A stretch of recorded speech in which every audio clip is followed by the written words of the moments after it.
Bonjour à toutes et à tous et bienvenue dans Chasse Patate, le podcast du groupe Eto qui décrypte l'actualité cycliste.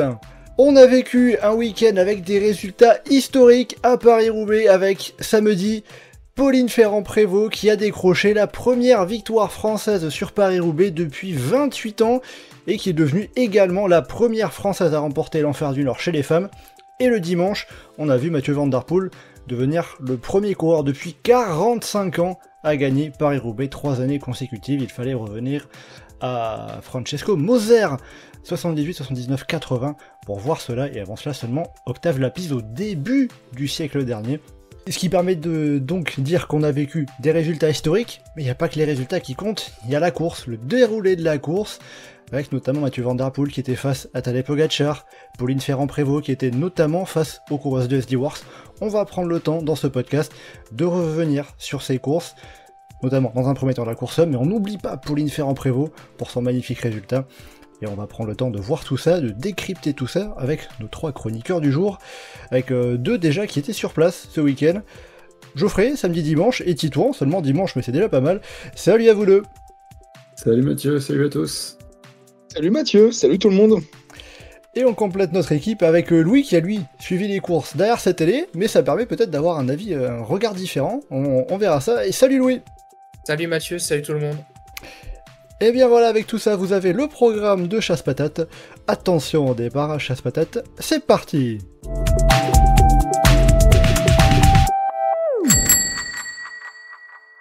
Alors on va donc commencer à parler de la course homme dans un premier temps, de la course de ce dimanche, la course élite homme, puisqu'on a vu aussi les courses de jeunes, espoirs et juniors, qui a été remportées par Albert Philipsen, devant Jakob Soderquist chez les espoirs, et par Jesse Maurice, je crois, de mémoire, chez les... Michel Maurice. Michel Maurice, voilà. C'est le neveu d'un ancien pro.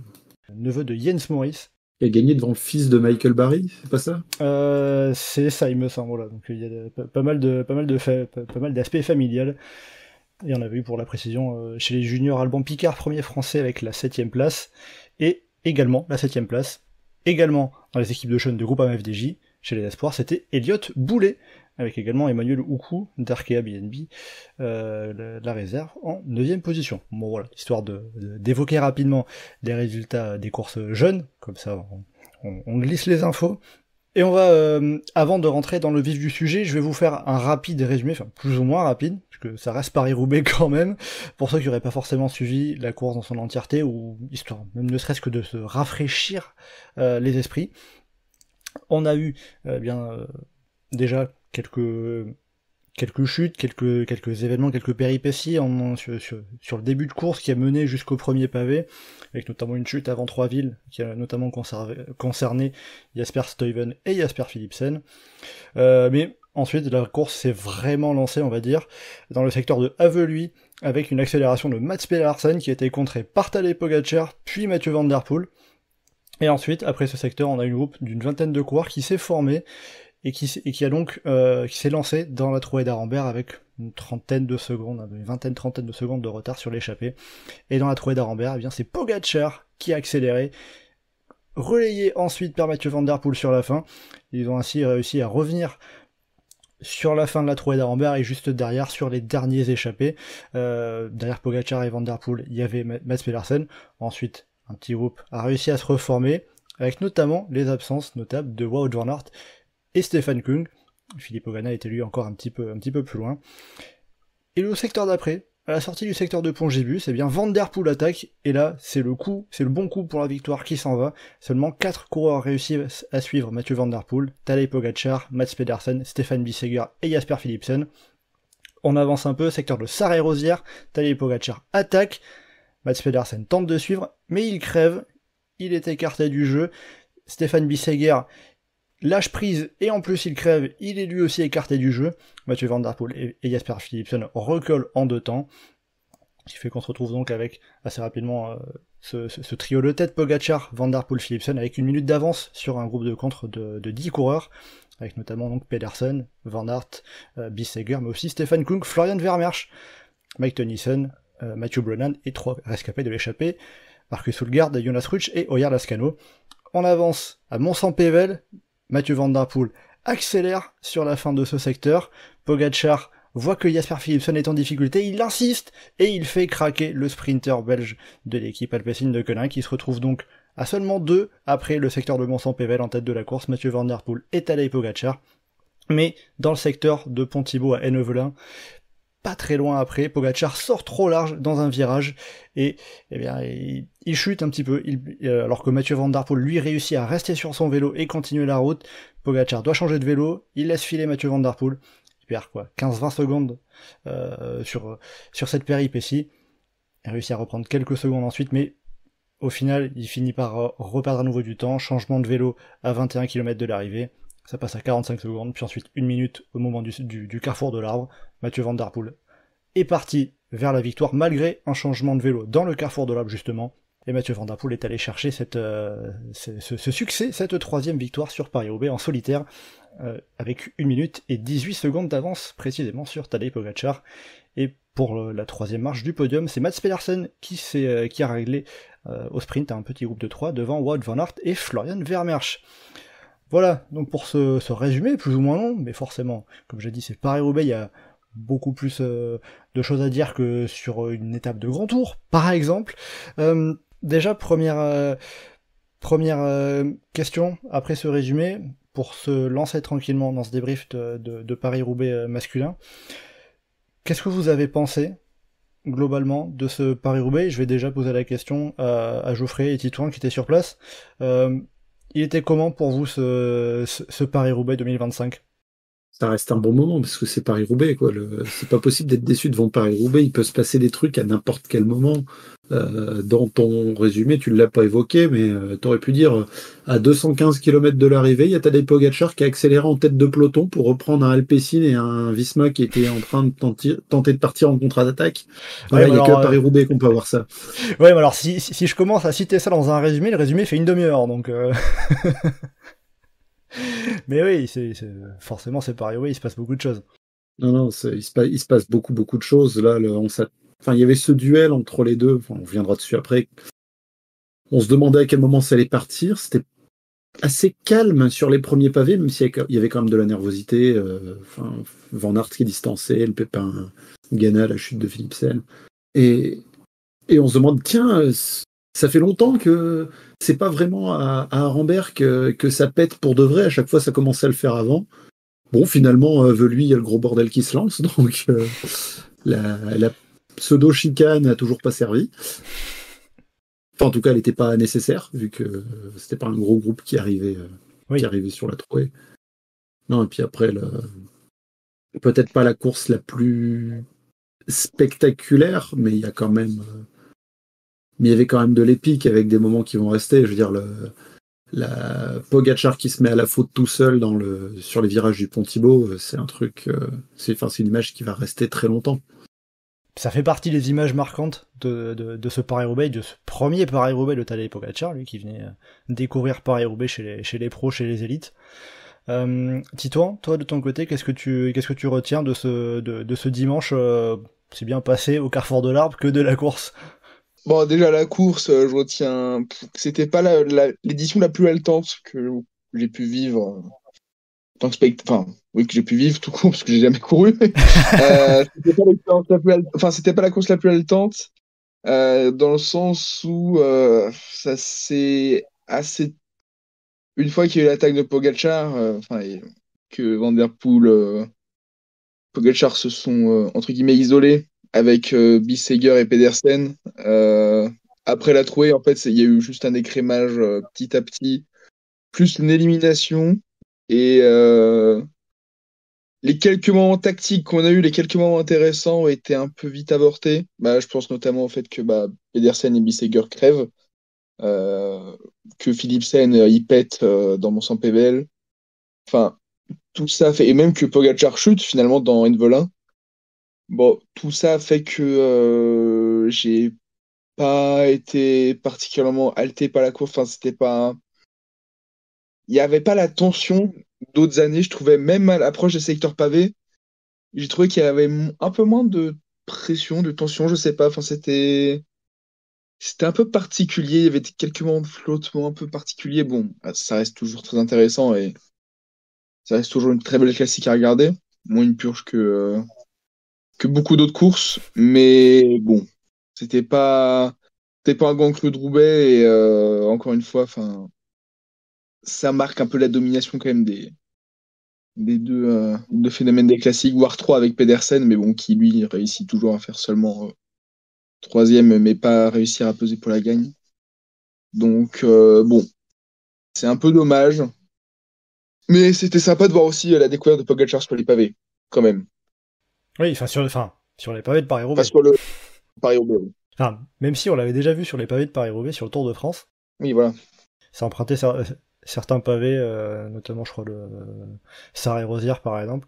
Et sur Paris-Roubaix Espoir aussi. Ou Junior. Mais Junior? enfin, ouais, Junior. Mais enfin, un Paris-Roubaix Junior, c'est pas forcément le genre de course dont on a le plus d'expérience une fois qu'on est professionnel. Toi, Louis, comment tu le caractériserais, comment tu le qualifierais, ce Paris-Roubaix Alors toi, tu l'as suivi plus au calme. Depuis chez toi, il n'y avait pas forcément l'ambiance d'être sur place, donc peut-être une vision un peu différente. Comment tu as trouvé ce Paris-Roubaix? Déjà, je pense qu'il fallait mieux être au bord de la route avec les merguez, les frites et tout type de boissons que vous voulez boire. À Je garder dans pense son que verre et à ne pas jeter sur les coureurs. oui, bien sûr, oui. C'est l'occasion de le rappeler quand même que ce genre de geste n'a pas sa place sur une course de vélo et je pense même dans le sport en général. Ouais. Mais, mais ouais, non, je confirme ce que dit Touran. En fait, on passe pas un mauvais moment devant Paris-Roubaix. C'est impossible. Cette course, elle est trop spéciale, elle est sacrée. Elle a son lot de moments épiques, de moments imprévisibles. Mais c'est vrai que toutefois, c'était pas le plus grand Paris-Roubaix. Finalement, il manquait ces petits trucs que des fois on peut retrouver, puisqu'il y a une telle domination des deux, de Pogacar, Van Der Poel. Bah, et d'ailleurs, ça se voit rien qu'aux écarts, hein, même si c'est pas rare d'avoir des gros écarts sur Paris-Roubaix. Il y a quand même une telle différence de niveau entre les deux et le reste typiquement, t'as pas ce petit truc que tu peux avoir quand il y a un échappé qui va loin et qui se bat pour la victoire. T'as pas ce petit franchouillard. Bon, ça c'est encore un truc un peu cocorico, mais ce petit franchouillard qui fait sa course, qu'on n'attend pas et puis qui s'accroche. Il y a eu quelques moments épiques, bah, notamment la chute de Pogacar. Mais finalement, putain, quand on regarde, finalement, en fait, les situations de course étaient assez figées. Et les seuls moments où ça a pu changer énormément, c'est soit donc sur la chute de Pogacar ou sur des incidents mécaniques. La phase après la trouée d'Arambert où ça commençait à attaquer, à jouer un petit peu poker menteur, un peu tactique, qui est le genre de phase de course intéressante et qui amène derrière à des situations un peu paradoxales où des groupes se forment et puis c'est pas forcément les plus forts qui sont devant, machin.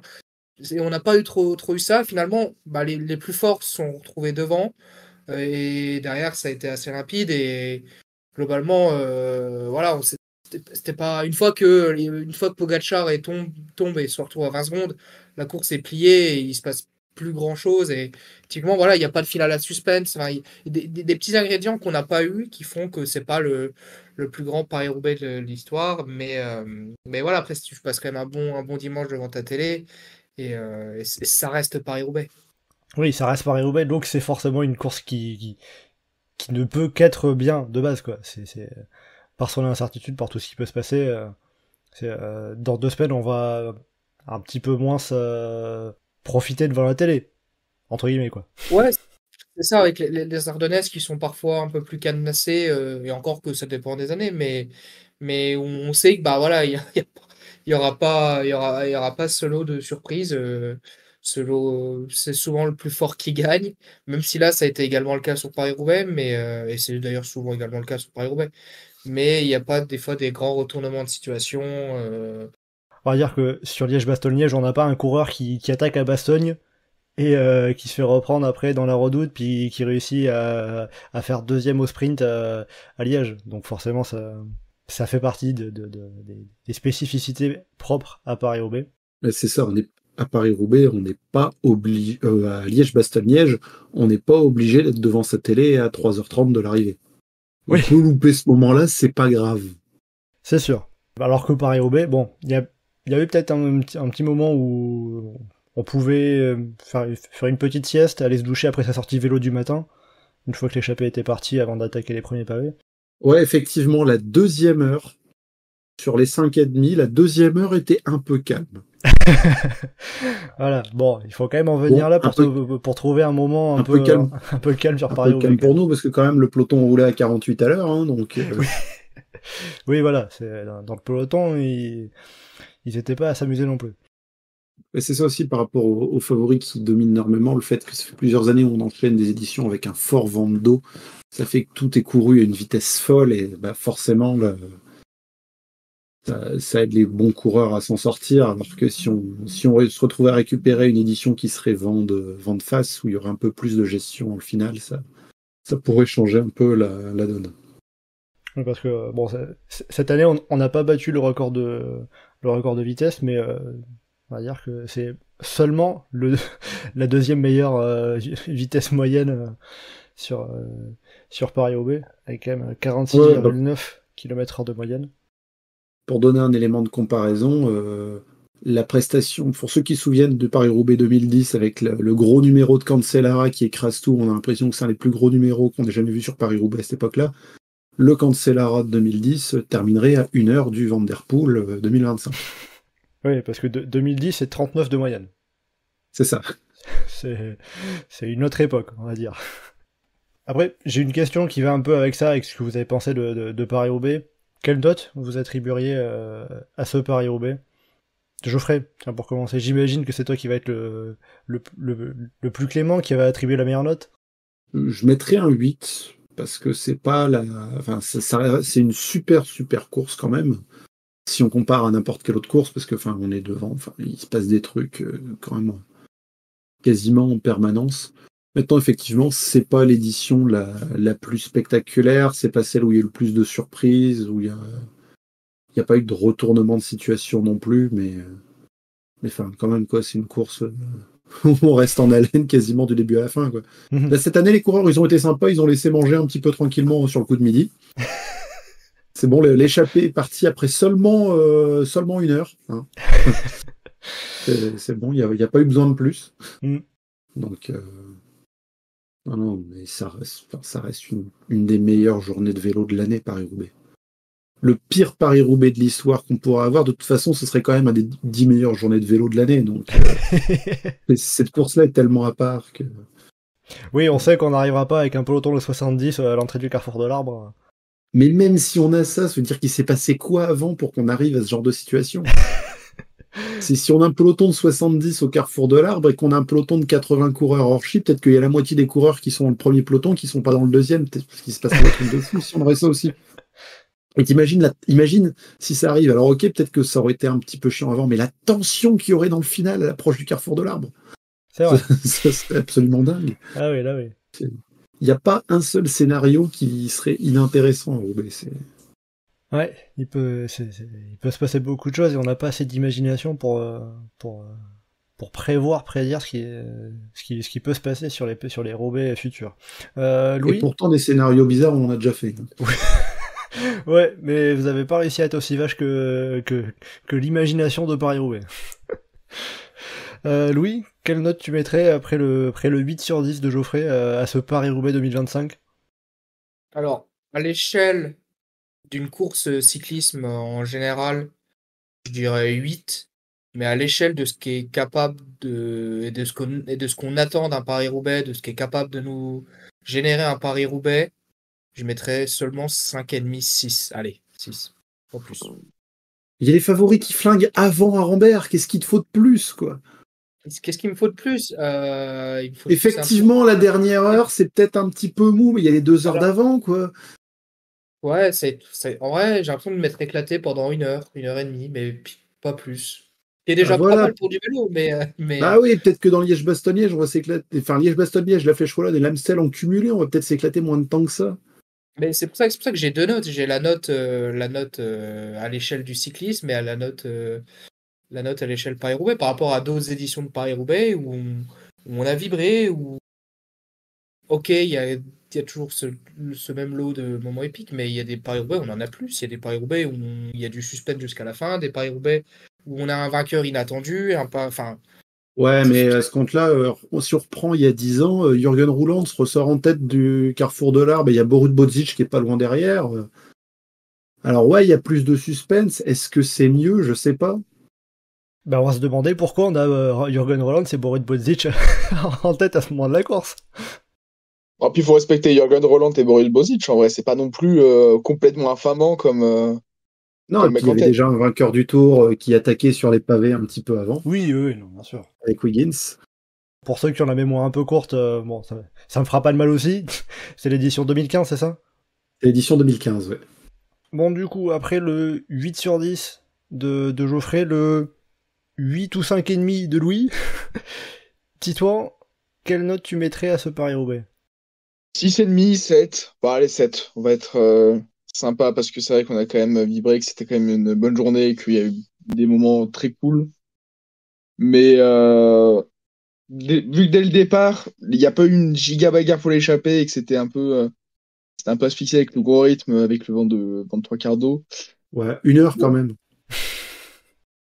1 heure, tant que ça m'a pas. Enfin, j'ai l'impression Bah, que ça m'a pas le- tenté la, tant que ça. la course fait 259 km et ils se retrouvent à partir à quasiment 220. Ouais, ils ont fait 40 bornes, ouais, 3 quarts d'heure. Allez, 3 quarts d'heure. Ouais, mais justement, j'ai pas eu le sentiment que ça avait beaucoup flingué Ouais. non plus. Après, j'ai pas regardé le début de la course, tu vois, mais ça a pas non plus énormément flingué comme des fois sur Paris-Roubaix, où on a des coups qui partent, qui partent, qui partent et qui se font reprendre et qui partent et qui se font reprendre. Enfin, c'est une grosse bagarre. Là, on n'a pas eu ce. Bon, comme tu as dit, il y a eu l'épisode où Pogacar il tente de revenir sur Alpecin et Hermvisma. Mais ça, ce qui était vraiment sympa, et bon, en plus que sur place, j'ai loupé. Mais, quand même, pas non plus aussi fou, pas si fou. Et je te trouve un peu injuste, Geoffrey, avec les Ardennaises, parce que sur les dernières années, on a quand même eu des Ardennaises où j'ai autant vibré, j'exagérerais un peu, ce serait un peu provoqué. Ah bah, Mais attends de voir l'Amstel où il y a le Cobert qui est de retour dans la fin. Liège-Bastogne-Liège, on va pas, la Flèche Wallonne, on va pas avoir de la neige tous les ans. non, mais voilà, ce que je veux dire, c'est qu'il y a des Ardennaises, quoi. J'ai connu des Ardennaises à peu près aussi tendues que ça. Bon, je parle même pas de l'Amstel de 2019, mais bon, même à titre de comparatif, juste sur des Flandriennes, le round 2 de la semaine dernière, enfin semaine d'avant, du coup maintenant, à l'heure où on enregistre, était plus kiffant que ce Roubaix. Et pourtant, je suis un grand partisan de Roubaix, enfin c'est ma course préférée de la saison calendrier en général. Mais j'ai trouvé le round 2 beaucoup plus passionnant à plein Ah, de niveaux, quoi. il y a eu un ventre mou quand même, beaucoup plus mou autour des Flandres. Parce que l'échappée est partie relativement vite, elle était un peu plus insignifiante que ce qu'on a eu là, et puis il a fallu attendre 2, 3 bonnes heures pour que ça se réactive derrière, quoi. Heureusement qu'Arkea a fait un coup de n'importe quoi au milieu pour nous occuper. C'est vrai que pour le coup, au moment où l'échappée elle a commencé elle a commencé à vraiment partir sur Roubaix là, ce dimanche, et qu'il se passait plus grand chose, je me suis dit, ah, bah maintenant sur Roubaix on a un scénario de Tour des Flandres, et puis ça a duré 1 heure, en fait, et ça a pété Voilà. les premiers pavés. Je me suis dit, ça Et va, c'est ça, et ça reste dès le Roubaix quand premier même. pavé, la boue à 3 villes, Ghana qui crève, Van Aert qui est distancé, Philipsen qui chute, ça y est, on était tout de suite dedans, quoi. Ouais, les chutes avant les pavés. Hein. Le joli On a même récupéré le... Oui, puis toutes les chutes avec la tension Ouais. avant le premier pavé. le joli ventre glisse de Jasper Philipsen. Et puis l'attaque, on sait pas trop comment ni pourquoi de Anthony Turgis à un moment. Bah, le côté j'anticipe, mais personne n'était dans le même bout, quoi. Mais voilà, c'est pour dire que même les moments où entre guillemets il se passe rien, c'est un moment où t'as des favoris qui sont distancés, t'as des cassures, des groupes qui se remettent, t'as de la nervosité en permanence et t'as quand même des mecs qui tentent de lancer les contres. Donc voilà, ça c'est il se passe rien sur Paris-Roubaix. Pour prolonger un peu le débat, j'avais vu quelque chose que Mathieu Van Der Poel a dit que je trouvais plutôt intéressant par rapport à tout ça, par rapport au scénario et ce que vous avez pu un peu en retenir. Van Der Poel qui parlait justement de la chute de Tadej Pogacar, il disait dommage qu'il ait fait cette erreur, que du coup il n'ait pas réussi à suivre Mathieu Van Der Poel. Le reste de la déclaration, je vais vous le garder pour tout à l'heure quand on parlera précisément de Tadej Pogacar, mais est-ce que vous êtes plutôt d'accord avec ça, le côté dommage que Pogacar ait fait cette erreur, qu'il ait été éliminé sur chute, aussi bien concernant Mathieu Van Der Poel. Bon, c'est peut-être un petit peu de l'intox, un peu plus facile à dire après coup, et aussi pour la course en général, que au final, Mathieu Van Der Poel se retrouve à éliminer ses adversaires par crevaison ou chute, hormis Jasper Philipsen qui était son coéquipier. Qu'est-ce que vous pensez de ça, qui a été quand même un élément important du scénario, comme vous l'avez dit tout à l'heure? Je pense déjà qu'une crevaison ou une chute n'arrive pas nécessairement par hasard. Et pour l'exemple de la chute de Pogacar, c'est Pogacar qui fait une erreur. Il tente d'attaquer sur le pavé à un endroit où il maîtrise pas sa trajectoire et son vélo, et c'est lui qui se pousse à la faute. Donc voilà, ça fait aussi partie du jeu. Il tente d'aller très vite à un endroit où il n'était pas en mesure d'aller aussi vite que ça, et tant pis pour lui. C'est pas comme si les courbes du pavé de Pont-Thibaut avaient pas déjà eu quelques images spectaculaires par le passé, donc c'est sûr que c'est pas le pavé dont on parle le plus. Il a pas l'aura de Mont-Saint-Pével ou du Carrefour de l'Arbre, mais ceux qui ont en tête, par exemple, l'étape du Tour de France 2014, il y a un beau soleil de Lars Bach à un moment sur cette étape-là, dans une de ces courbes-là. Peut-être même dans la même, parce qu'il le prenait dans l'autre sens, mais... Ah oui, dès que ça va très vite et que c'est un peu nerveux et que le bas-côté est un peu humide, ce qui était le cas cette année avec la petite pluie qu'on a eue pendant la nuit, ce pavé peut être piégeux, et Tadej Pogacar n'a pas été assez prudent dans son accélération, et il l'a payé, parce que Paris-Roubaix, c'est une course qui laisse pas droit à l'erreur, même quand on s'appelle Tadej Pogacar. D'ailleurs, on l'a vu en souffrance, comme on l'a rarement vu autant en souffrance dans une course cycliste. Oui, ça c'est sûr. Pogacar, même sur du bitume. C'est l'attaque de Van Der Poel après Pongibus. J'ai pas souvenir d'avoir déjà vu plus d'une fois Tadej Pogacar grimacer comme ça. Donc c'est vrai que c'était quand même assez particulier. Louis, pour revenir à ma question et à ce qu'avait dit Mathieu Van Der Poel justement, est-ce que toi, il y a ce côté un peu frustrant peut-être de cette course qui s'est faite avec une élimination des prétendants à la victoire sur chute ou crevaison plutôt que en face à face, plutôt que à la pédale entre guillemets? Après, d'ailleurs, les chutes, enfin, Geoffrey parlait des chutes qui n'arrivent pas par hasard. Les crevaisons, il y a forcément une part de réussite, de chance, mais pas toujours. Des fois, certains t'expliqueront que selon la façon où tu roules sur le pavé, ça influe sur la possibilité d'avoir des crevaisons, etc. Ça fait partie de la course. Donc c'est pas injuste au sens où Pogacar aurait gagné, ou je sais pas, où tu peux imaginer n'importe quoi. Ça fait partie de la course. Oui, forcément, après, en tant que spectateur, ça nous prive d'un duel qui aurait pu se prolonger plus loin dans la course. Si ça se trouve, 10 km plus loin, c'est Van Der Poel qui tombe et la course, elle change. Voilà, tu sais pas, après, c'est des suppositions. Mais oui, on aurait, je pense, bien aimé avoir les deux en duel au Carrefour de l'Arbre, parce que ça aurait été une autre page de l'histoire de cette course. Voilà, ça s'est fait dans un autre secteur, ça s'est fait sur une chute. Ça restera un moment épique, la chute de Pogacar sur son premier Paris-Roubaix qui part au large. Ça restera un moment assez unique de l'histoire. C'est dommage, c'est juste dommage pour les derniers instants de course où il n'y avait pas de suspense, mais voilà, ça fait partie de la course. Comme disait Geoffrey, une chute n'arrive pas par hasard, notamment sur Paris-Roubaix.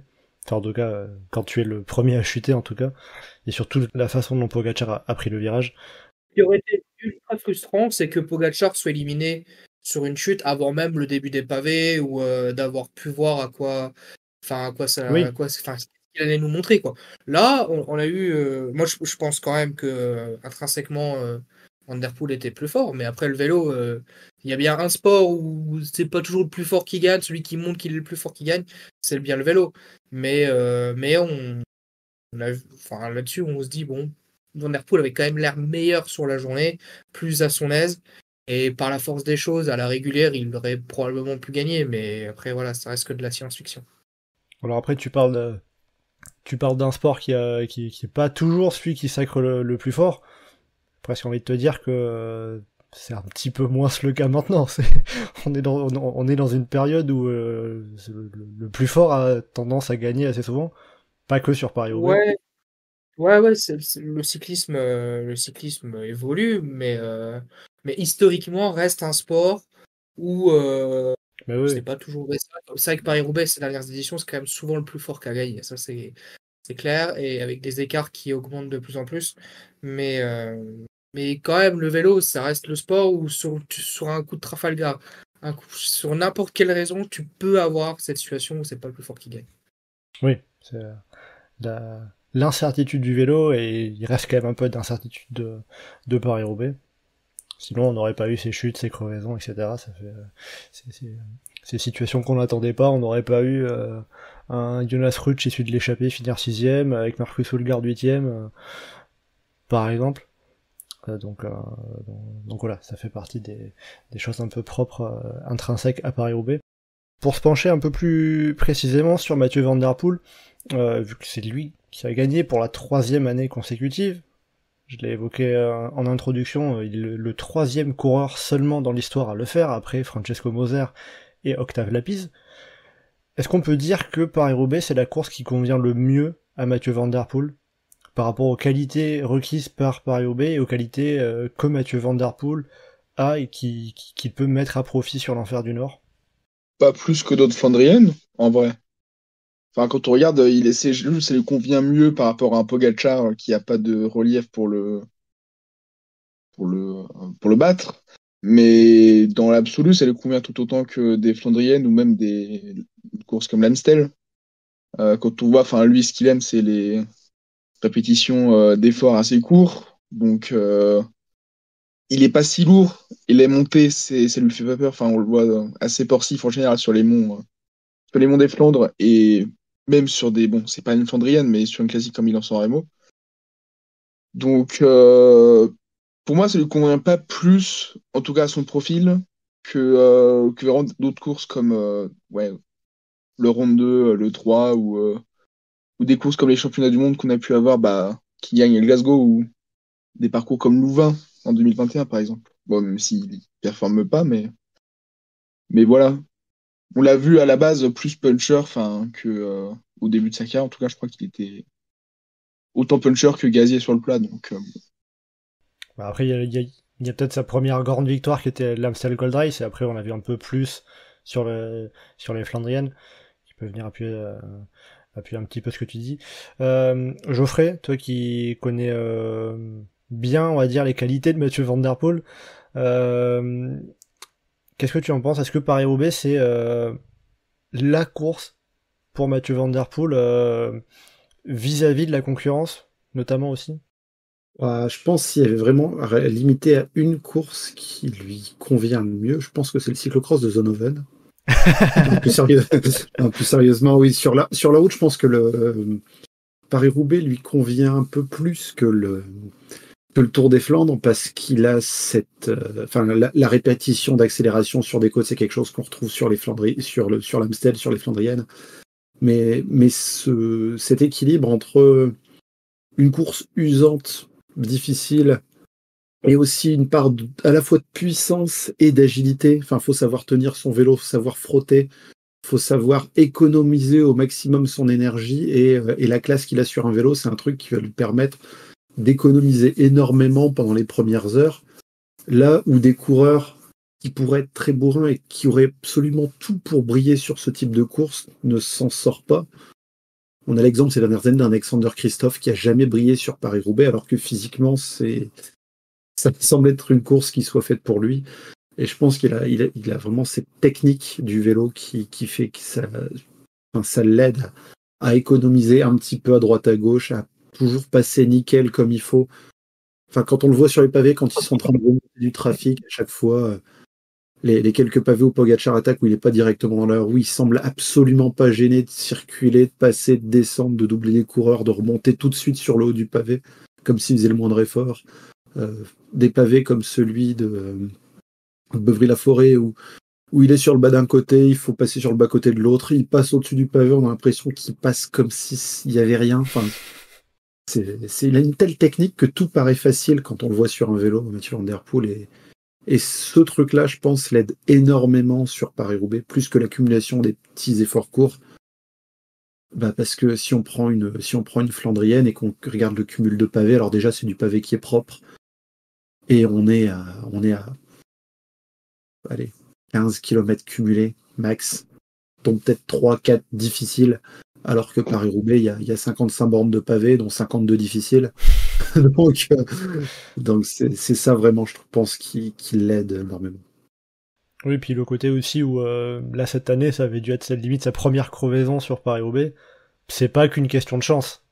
Ouais, et je pense que cette crevaison qu'il a là au carrefour de l'Arbre, il s'est tellement mis mal avec Pogačar dans le duel qu'ils ont eu, qui était quand même une intensité de folle dans leur match. Si on prend au sens large, d'Aveluy au Pont Thibaut et même un peu après à Templeuve avec les écarts, enfin il y a encore juste une quinzaine de secondes, ça fait entre 1h30 et 2 heures à fond. Et je pense qu'il s'est tellement mis mal que il peut se retrouver à être un peu plus dans le rouge sur la fin et ou un peu déconcentré parce qu'on a dû lui dire que Pogačar a changé de vélo et qu'il a dû débrancher un peu parce que l'écart est d'un seul coup passé de 20 secondes à quasiment 1 minute. Et ça a pu faire qu'à ce moment-là, dans la tête, il y a un truc où il débranche un peu, il fait plus gaffe et la connerie, elle arrive à ce moment-là. Mm-hmm. Je veux dire, sa crevaison, elle est pas en plein milieu de la bagarre, elle est pas un moment qui est décisif en fait dans sa course. Il est à un moment où on est en train de se dire, ça y est, c'est bon. Il l'a sa troisième, c'est fini. Et à ce moment-là, voilà quoi, Paris-Roubaix vient rappeler aux coureurs que c'est Paris-Roubaix. Pour faire un petit peu l'arbitre sur cette question, Louis, tu te situerais où? Est-ce que tu es plus du côté Geoffrey, à dire oui, Paris-Roubaix, c'est la course qui convient le mieux, qui convient presque parfaitement aux qualités de Mathieu Van Der Poel, ou côté Titouan à dire oui, elle convient très bien à Mathieu Van Der Poel, mais il y en a d'autres qui lui conviennent excellemment bien aussi. Il y a quand même un sentiment, et là-dessus je vais rejoindre plutôt Geoffrey, c'est vraiment sur cette course-là, cette qualité de pilotage de sa machine. C'est-à-dire que Van Der Poel, c'est le cycliste par l'excellence qui fait corps avec sa machine sur les pavés. Et il y a vraiment que sur Paris-Roubaix où tu as vraiment cette sensation-là. Il pouvait, enfin, tu sais, sur le pavé, c'est ouf, hein, il pédale comme moi je pédale sur le plat. Enfin, tu vois, il est à l'aise, il est peinard et c'est une sensation. Il y a forcément la puissance, mais de légèreté. Tu vois, genre, il vole, il maîtrise tout, il peut rien lui arriver. Et c'est cette faculté-là qui, d'ailleurs, le différencie de, je pense, beaucoup des grands champions de Paris-Roubaix des dernières années. Et là-dessus, je vais peut-être notamment faire appel à Geoffrey. Je n'ai pas souvenir qu'un Cancellara faisait aussi corps avec sa machine, avec un tel sentiment, une telle sensation d'agilité. Il y avait la puissance et une vraie aisance sur les pavés, mais il n'y avait pas ce truc de ah ouais, il vole avec sa machine et enfin en tout cas dans mes souvenirs perso, j'ai pas ça. Bounen, je sais pas ces souvenirs-là non plus, mais peut-être que je me trompe. Pour moi, ces deux-là, c'était vraiment aussi, hein, ils avaient vraiment un côté un peu bourrin sur le pavé, à écraser les pédales plus que les autres.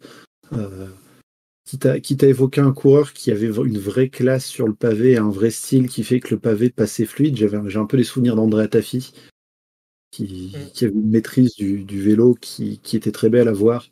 Mais oui, Mathieu Van Der Poel, c'est vraiment un niveau au-dessus, parce qu'on a l'impression que quand on le voit, je veux dire, si on regarde juste qu'on essaie de faire abstraction de la route, ce qui est difficile de faire parce que parfois, mais Roubaix, les pavés sont tellement moches, même de l'hélico, on voit les trous.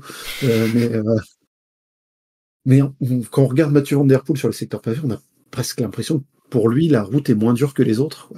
Ouais, comme s'il était sur coussin d'air, un peu cette impression-là. Et après aussi, tactiquement, si on regarde en détail un peu sur cette course de 2025, Mathieu Van Der Poel, il a tout fait parfaitement ou il a été un petit peu embêté? Dans la gestion de l'ensemble, je pense qu'il aurait pu s'éviter un peu de stress s'il jouait un peu plus la carte du collectif et qu'il essayait de garder Philipsen le plus longtemps possible avec lui. Mais c'est que d'un autre côté, il voulait pas non plus subir les attaques de Pogačar. Après, l'équipe Alpecin avait un gros collectif qu'on a assez peu vu. En même temps, vu comment la course a été lancée tôt. Ouais, dès que ça s'est lancé à Aveluy, après, très vite, il a plus resté grand monde à l'avant. Donc le collectif aurait peut-être pu aider un peu plus. Et... Après, Philipsen, c'était très costaud pour être pour être devant avec les meilleurs, mais il a assez peu servi Mathieu Van Der Poel dans la partie de transition quand ils étaient plus qu'à 3. Là-dessus, il y aurait peut-être eu des choses différentes à faire, mais bon, quand tu réussis à faire que ton adversaire parte à la faute et pas toi, et que derrière tu gagnes avec 1 minute d'avance, c'est vraiment chercher la petite bête que d'essayer qu'est-ce qu'il aurait pu faire de mieux. Quoi. Effectivement, c'est moins. L'année dernière, il avait gagné avec 3 minutes d'avance, il n'y a plus qu'une 18. Quelle régression, c'est fou. Et le deuxième, c'est pas sans coéquipier. Cette année aussi. C'est ça, ouais, en plus. Titouan, si on essaie de comparer un peu les 3 victoires de Mathieu Van Der Poel sur Paris-Roubaix, après 2023, 2024 et 2025, bon déjà il y a une constante, c'est à chaque fois il s'impose en solitaire. Bon, il y a une différence là pour la première fois, en effet c'est pas Jasper Philipsen qui est deuxième. Qu'est-ce qu'on peut dire de plus de 2025 par rapport à ces 2 victoires précédentes pour Mathieu Van Der Poel? Ou alors c'est juste la même chose et que il n'y a pas grand-chose à faire? Je sais pas s'il y a pas grand-chose à faire, mais en tout cas on sent peut-être encore plus en maîtrise. Enfin bon, comme Geoffrey le disait, il est vraiment... Il vole sur les pavés, enfin c'est vraiment son élément. Après la différence avec les autres années, c'est que là il a peut-être été un peu plus challengé, et je pense que lui il avait aussi l'inconnu de qu'est-ce qu'allait pouvoir faire Pogačar sur les pavés, et que ça l'a peut-être poussé à courir, j'avais l'impression un peu plus prudemment. Enfin c'est pas forcément toujours lui qui a lancé de grandes offensives, même s'il en a lancé, il n'a pas fait que contrer, mais c'était plus maîtrisé, plus calme que juste du bourrinage comme on a eu l'année dernière où bon, il attaque, allez, ciao, et voilà. Bon, après, il y a aussi le point commun où il a encore aidé par Jasper Philipsen, qui est, encore une fois, toujours très impressionnant sur la course. Enfin, j'espère qu'il va la claquer un jour, d'ailleurs, le Belge, que franchement, assez impressionnant. Jusqu'à son PVL, par contre, cette année seulement. Mais ouais, je vois pas en tout cas de grandes différences avec les dernières années. Enfin, si ce n'est que, et on le sent, comme je disais, toujours plus en maîtrise, toujours plus serein, quoi. Louis, pour rebondir sur un truc que Titouan disait, à quel point Tadej Pogačar a forcé Mathieu Van Der Poel à s'adapter, pour toi, sur ce Paris-Roubaix? Je n'ai pas trouvé ce côté adaptation. Enfin, je l'ai senti justement toujours dans sa course, toujours à mettre les grandes relances au bon moment pour continuer d'user ses adversaires. Moi, j'ai l'impression qu'il a eu Pogačar, un adversaire différent des autres années, mais un adversaire qui lui a donné quand même un petit peu de fil à retordre jusqu'à la chute. Et même un petit peu au-delà quand même quand il y a eu ce temps de poursuite entre les deux où on se disait il y a peut-être moyen qu'il rentre ou pas. Mais c'est là où justement je trouve Mathieu Van Der Poel encore plus impressionnant que les autres années. C'est que là on a peut-être eu un adversaire différent, un adversaire où on se disait oh il y a moyen. Mais finalement les autres années aussi on a eu du très bon Van Aert qui aurait pu empêcher Van Der Poel de gagner un de ces 2 autres Paris-Roubaix, mais moi je l'ai trouvé pas forcément si différent des autres années. Juste, je trouvais encore plus fort, plus appliqué, en maîtrise, et que rien ne pouvait lui arriver. Mais encore plus, je trouve que c'était encore pire que les autres années.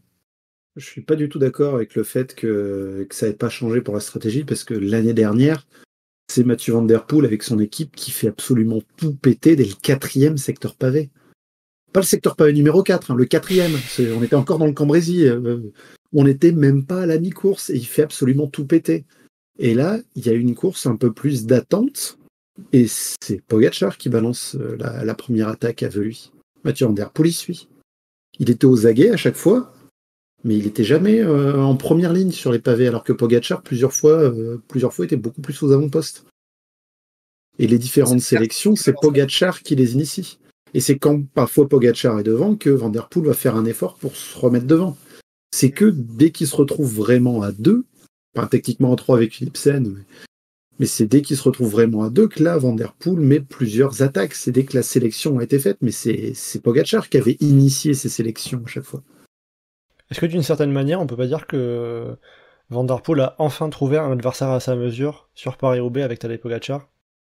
Sur la technique, non, il lui met 1 minute dans la tronche. Oui. Donc, mais effectivement, il y avait c'était un peu plus tendu que l'année dernière.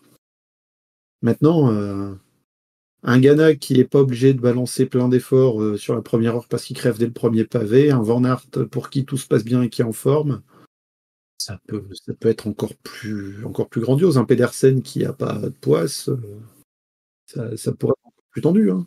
Donc pour toi, c'est que on va dire les planètes se sont pas alignées pour les autres qu'on attendait, parce on avait parlé de ça la semaine dernière, qu'on attendait beaucoup ces 5 coureurs-là, Van Der Poel, Pogacar, mais aussi Van Aert, Pedersen et Ghana.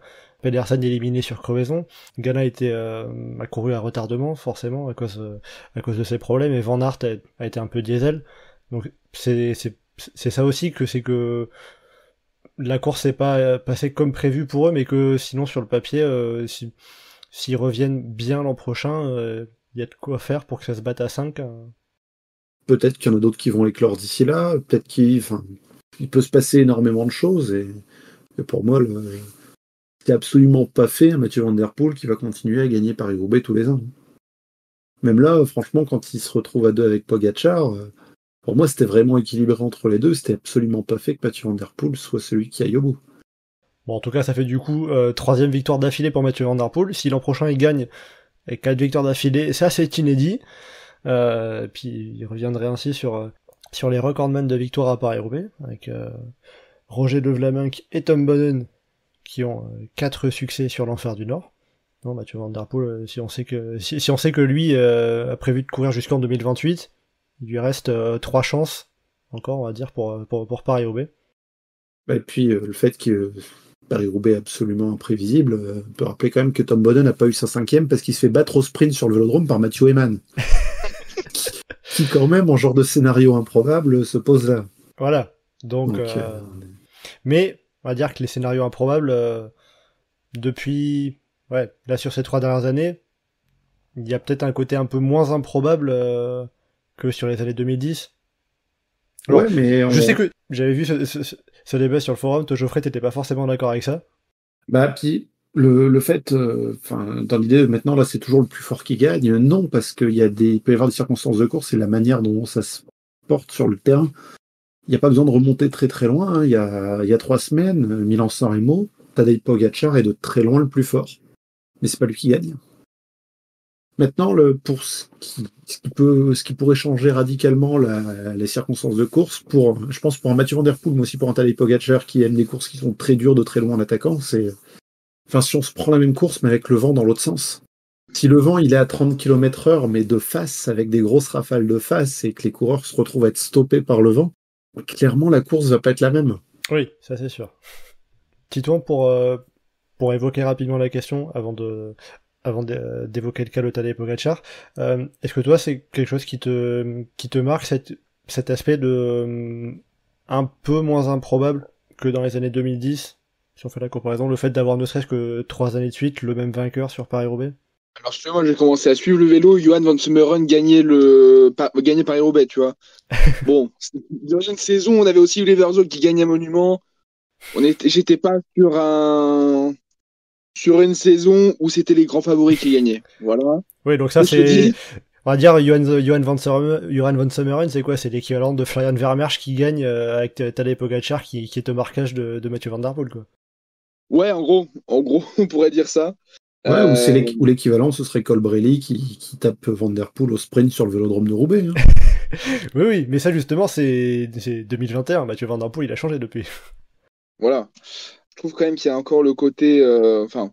j'ai l'impression de radoter dans tous les podcasts, c'est-à-dire le plus fort qui gagne, toujours les mêmes. Mais en même temps, moi, à titre personnel, je suis un peu blasé par ça, et c'est vrai que là, on a encore le sentiment que c'est toujours les mêmes... comme par hasard, qui sont à l'avant. Et bon, ça fait chier un peu parce que moi, ce que je disais sur le forum, c'est qu'on a, même à l'époque, quand il y avait des grands favoris, on les sentait capables d'être battus. Et même quand ils étaient super forts, on se disait toujours, tactiquement, ils peuvent se faire reprendre. Par exemple, pour prendre la même course, il n'y a pas si longtemps, en 2018, Sagan, quand il part, bon, on se doute assez rapidement qu'il peut le faire, mais jusqu'à assez proche de l'arrivée, jusqu'au carrefour de l'arbre, jusqu'à la sortie du carrefour de l'arbre, on s'imagine pas que ce soit impossible qu'il se fasse reprendre. Là, Van Der Poel, bon, il y a aucun monde où Ouais, il se mais faisait, la il se différence faisait entre, rattraper. la différence Hum entre les deux, c'est que là, Van Der Poel et Pogacar, on bouge à 100 bornes de l'arrivée. Sagan, il bouge à 50 bornes de l'arrivée.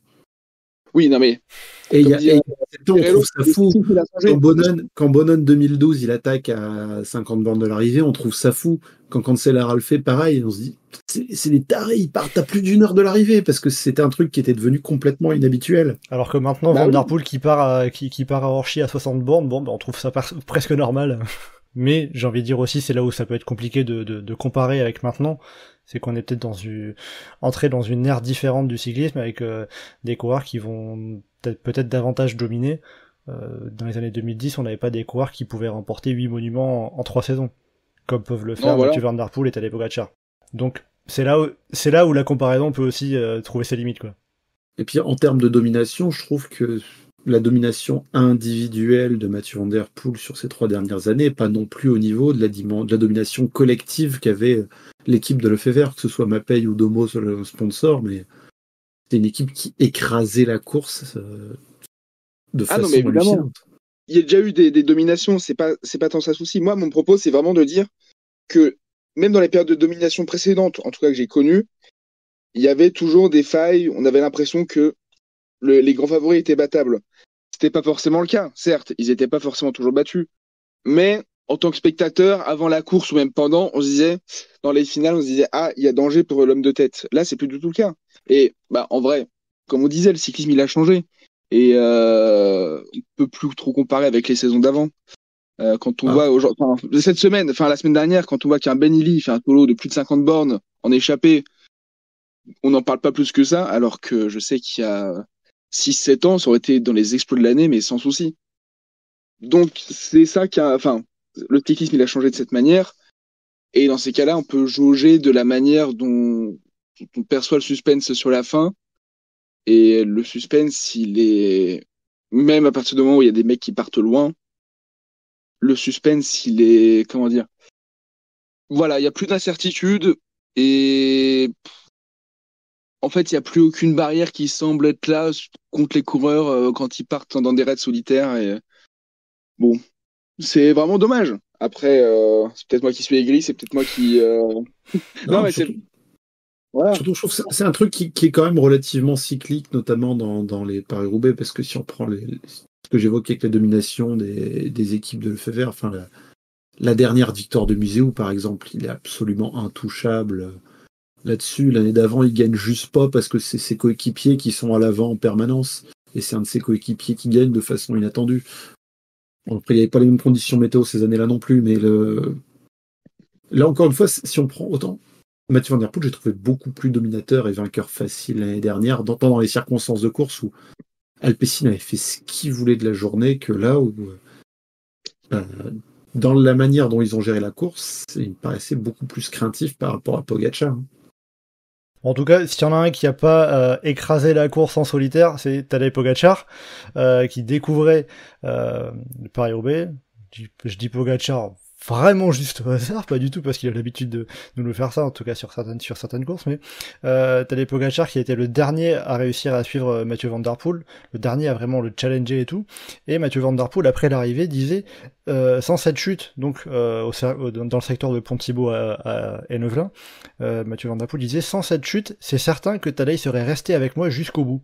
Est-ce que par rapport à ça, vous êtes d'accord avec Mathieu Van Der Poel? Est-ce que vous imaginiez Tadej Pogacar en mesure de suivre Mathieu Van Der Poel jusqu'au bout? Bon, je pense qu'il faut prendre cette phrase-là avec du recul, ça reste de la com, il allait jamais dire l'inverse de toute façon. Euh, et euh, moi, après c'est de la science-fiction, mais et c'est pour ça qu'il faut prendre cette phrase-là avec du recul. Mais je pense que Mathieu Van Der Poel était capable à l'usure et vu la maîtrise qu'il avait de son vélo et à la régulière, il était peut-être capable de lâcher Pogacar dans le carrefour de l'arbre. On ne le saura jamais. Euh, mais bon, pour la beauté, pour la situation un peu fair-play et tout, c'est mieux de dire ça quand même. Mais maintenant, est-ce que Pogacar nous a surpris à tenir aussi longtemps? Bah, je pense pas. Je pense qu'on s'attendait tous à le voir ultra costaud. on savait peut-être pas trop lui donner de limites, vu que c'était une découverte. Et, mais voilà, après, on a vu un coureur qui était capable d'aller loin. On saura jamais jusqu'où il aurait pu aller, mais peut-être qu'il aurait été capable de gagner, on ne le saura jamais. Mais je pense quand même que Van Der Poel, au pire, ils auraient été tous les deux au Vélodrome et je pense que Van Der Poel gagnait quand même. Mais bon, pas ultra convaincu de ce que affirme Van Der Poel. Après, il a le regard sur le vélo, on peut se dire qu'on peut prendre ça au pied de la lettre et c'est une façon d'interpréter que chacun aura. Oui, on va dire que lui, il voyait Pogacar d'encore plus près que nous. Devant la télé, devant l'écran géant. Ça, il avait le ressenti en direct, puis il sait peut-être un petit peu mieux comment est Pogacar à force de combattre en 1 contre 1 face à lui. Titouan, toi, justement, Pogacar, est-ce qu'il t'a surpris à tenir aussi bien face à Mathieu Van Der Poel? Non, non, et ça va pas ni ça, ni le fait qu'il tienne aussi longtemps, ni le fait qu'il chute ne surprennent. Parce que d'un côté, ouais, on savait qu'il avait la puissance, enfin qu'il avait les capacités physiques largement pour suivre Van Der Poel, mais on sait aussi qu'il manque d'expérience en course sur les pavés, et bah ça s'est vu avec sa chute à Envelin, encore une fois. En plus, ce qui est un peu drôle, c'est que quand on a fait la reconnaissance de Paris-Roubaix avec Geoffrey, on s'est arrêté au niveau de ce virage pour faire des photos, pour montrer que bah il y avait des pavés qui étaient compliqués en virage. Il y avait des virages un peu tendus. Bon bah il est tombé là vraiment en arrivant trop vite. Ah, fallait envoyer les Donc, photos au staff du AE. bah ouais. Bah, en plus on avait fait l'arco derrière Vermirsch, Florent Vermirsch. Donc bon. Mais voilà. Mais ouais, c'est vraiment là où il pêche et c'est ni surprenant qu'il tienne par le physique et ni surprenant qu'il lâche par aspect technique. Moi, pendant la course, je faisais la réflexion que le seul moment où Van Der Poel aurait pu lâcher Pogacar à la pédale, on va dire, enfin sans chute du Slovène, ça aurait été dans les premiers virages du carrefour de l'Arbre, où là, au pilotage, le Néerlandais aurait pu lâcher le Slovène. Et voilà, parce qu'on sait que, comme on disait, Van Der Poel, c'est un esthète sur le vélo. Surtout sur les pavés, on a l'impression que c'est plus facile que du bitume pour lui. Donc, bon, par rapport à Pogacar, il aurait pu faire la différence là. Et voilà. Après, en tout cas, c'est sûr que ça laisse de quoi entrevoir une victoire à terme sur à minima 4 monuments pour Pogacar. C'est vrai que justement, toi, Geoffrey, t'avais dit à plusieurs reprises que Pogacar, pour toi, était tout à fait capable de remporter Paris-Roubaix. Peut-être pas cette année, mais en tout cas à l'avenir. Est-ce que la course de cette année elle te renforce dans cette opinion de limite dès l'an prochain, Pogacar il va gagner Roubaix? Ouais, parce que dès cette année, il pouvait. Clairement, bah, de ce qu'on a Oui. vu, il semblait en mesure d'aller au bout par rapport à la déclaration de Mathieu Van Der Poel. Ouais, je pense que comme je pensais de la com, et voilà. Parce que je voyais absolument pas un monde dans lequel les deux arrivaient au sprint sur le vélodrome. Ils se seraient tellement tirés sur la tronche jusqu'à ce qu'il y en ait un qui explose que ça aurait fini par péter un moment, que ce soit un qui fasse une erreur, comme il y a eu avec Pogacar, ça aurait pu être Mathieu Van Der Poel peut-être plus tard, selon les circonstances, selon à quel point il est dans le rouge. Mais même si les deux sont très rapides, Tadej Pogacar a perdu ses Milan-San Remo parce qu'il n'est pas le plus rapide au sprint. Il fait 4e d'un Tour des Flandres en gérant mal son final. Mathieu Van Der Poel, bah, il a eu Paris-Roubaix 2021, il a eu le Ronde 2 face à Asgreen et depuis, il essaye autant que possible de finir en seul parce que justement, il y a cette part d'incertitude quand tu te retrouves à deux dans le final d'un monument après avoir tellement donné sur ta journée que dans le coup si tombait pas, on finissait à deux. Donc clairement, il finissait pas à deux. Il y en a un des deux qui aurait fini par se mettre tellement minable que l'autre aurait pas su se mettre minable à ce point-là. Et oui, non, ça aurait très bien pu être Pogacar qui gagne ce duel, si ce duel continuait un peu plus. Et je maintiens l'idée que Pogacar peut gagner Paris-Roubaix. Mais toi, ce qui t'a attiré un bilan de la prestation de Pogacar aujourd'hui, c'est, je disais qu'il avait plus de chances de gagner Paris-Roubaix que Milan-San Remo. Bah là, je suis même au point à dire que Paris-Roubaix, s'il revient et qu'il revient tous les ans, il peut même en gagner plusieurs. Ok, bon, Maintenant, est-ce qu'il va revenir tous les ans? Ça, voilà, c'est déjà la première question. La question, c'est savoir quand il va revenir. Est-ce que tu l'imagines déjà revenir dès l'an prochain? Ben, je pense que il a fait le doublé de Giro Tour. Il va peut-être tenter le doublé Giro Vuelta à un moment. Déjà Mais le Tour Vuelta aussi. Ouais, Tour Vuelta, c'est ça que je voulais dire. Enfin, dans la manière dont il court, à bouger un peu dans tous les sens, même si effectivement il va sans doute aller essayer de continuer à gagner le Tour plusieurs fois.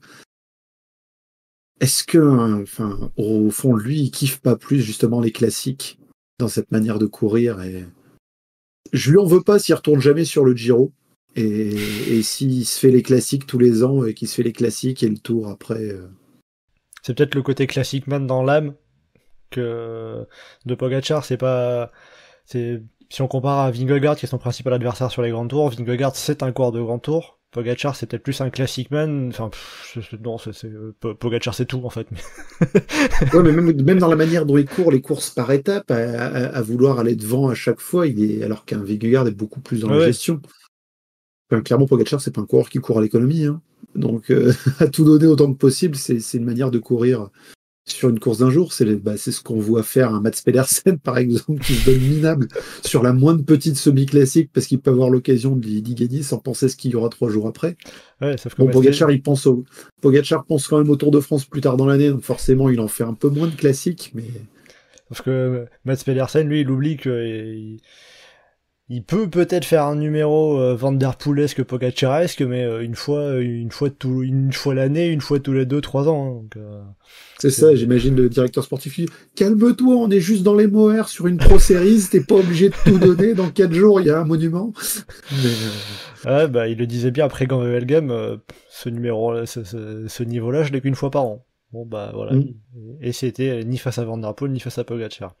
Et justement pour évoquer un petit peu, parce qu'on a beaucoup parlé de Mathieu Van Der Poel, un petit peu de Tadej Pogačar, un mot quand même sur les autres, parce qu'on a Mats Pedersen 3ème, Wout van Aert 4ème. Si on regarde les autres coureurs qui n'étaient pas équipiers des deux premiers, on a Jonas Ruch, Marcus Højgaard qui font 6 et 8 issus de l'échappée, Stefan Bissegger 7ème. Est-ce que on peut dire que tous ces coureurs-là, entre guillemets, ils ont fait de leur mieux et que leur course face à Van Der Poel, Pogačar, ne pouvait pas être pour la victoire? En tout cas, dans ces conditions. C'est pas qu'une question de conditions, c'est aussi la manière dont il a couru pour un Van Aert, par exemple, le fait qu'il soit autant à l'arrière et autant chercher à être à l'économie en espérant revenir sans trop forcer après, c'est qu'il n'était pas en confiance sur sa capacité physique à tenir le rythme sur toute la course. Parce que sinon, il aurait été devant très tôt comme les autres. C'est vrai que même en plus, Wout van Aert, on l'a vu à certains moments essayer de se mettre à la planche au profit de Mathieu Brennan, qui dans sa première année pro, il est espoir 2 et il découvre Paris-Roubaix, il avait jamais couru plus de 200 bornes, enfin il avait jamais couru une distance comme ça. Et... Je pense plus que Van Aert était en recherche de sensations qu'en train de rouler pour Brennan, parce que... en tout cas, c'est ce que le Britannique a dit après la course. Bah ouais, mais le gamin de 19 ans, même s'il est un peu plus frais que les autres dans ses discours, il y a quand même l'équipe de com derrière qui passe et il veut pas dire oh, ouais, Van Aert était complètement à la rue aujourd'hui, du coup on s'est dit qu'on allait courir pour moi, quoi. Mais non, pour Brennan, ouais, c'était un test de l'endurance, on le voyait, il était très bien et dès qu'on a passé le cap des 200-210 km... le coup de bambou. Hein. Ah ouais, il a clairement tapé un mur. Ouais, Mathieu Brennan, il finit... Alors, très loin, mais précisément, 44ème à 8 minutes 58. Il finit juste derrière Stefan Kung, franchement. Ouais, qui, lui, je pense, a été un des coureurs les moins vernis de ce Paris-Roubaix. Pas que sur Paris-Roubaix, hein, parce que des belles gamelles, il s'en est déjà tapé quand même quelques-unes. Hein. Ouais, mais enfin, la chute, c'est quoi? Ah, et puis le nom. La chute à l'entrée du Gruson, je crois. Gruson. Ouais, Gruson sur le petit S qu'il y a juste avant la longue ligne droite de Gruson. Ouais, la chute dans Gruson face contre terre, puis en plus qui prend Anthony Turgis. Allez, super. Allez, on va flinguer les chances d'équipe au coureur français, là. C'est super. Entre guillemets, heureusement, c'était pour une 12e, 13e place. Et pas pour la victoire. Louis, Titouan, est-ce que vous avez quelque chose à rajouter sur ces coureurs qui ont été derrière battus par Mathieu Van Der Poel et Tadej Pogačar?